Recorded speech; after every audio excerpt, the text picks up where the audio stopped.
Simpleng luto ng pork liver adobo. Baka gusto nyo ang ganitong ulam.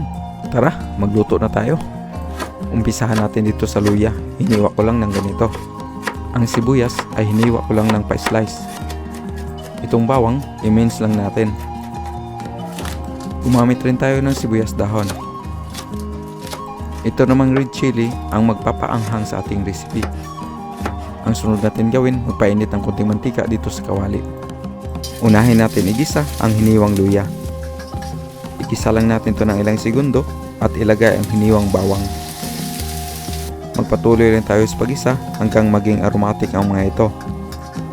Ilagay na natin dito sa kawali ang hiniwang pork liver. Timplahan lang natin to ng konting asin to taste. Naglagay tayo ng konting asin kasi sa version ito hindi natin minamarinate ang pork liver.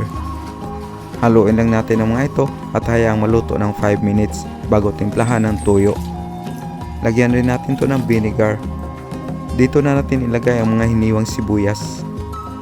Lagyan natin to ng tubig at dahon ng laurel.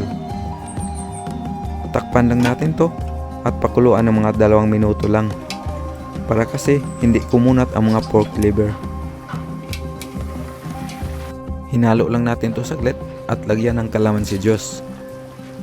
1 kutsara lang ng oyster sauce ang nilagay ko dito. Kayo nang bahala kung damihan nyo ang oyster sauce. Ilagay na natin ang hiniwang red chili at sibuyas dahon.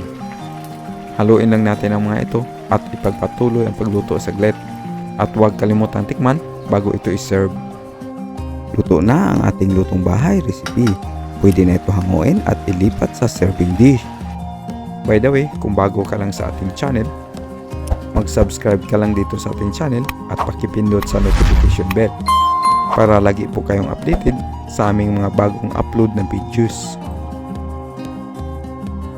Ito na ang listahan ng mga ingredients. Paki-screenshot na lang. Thank you!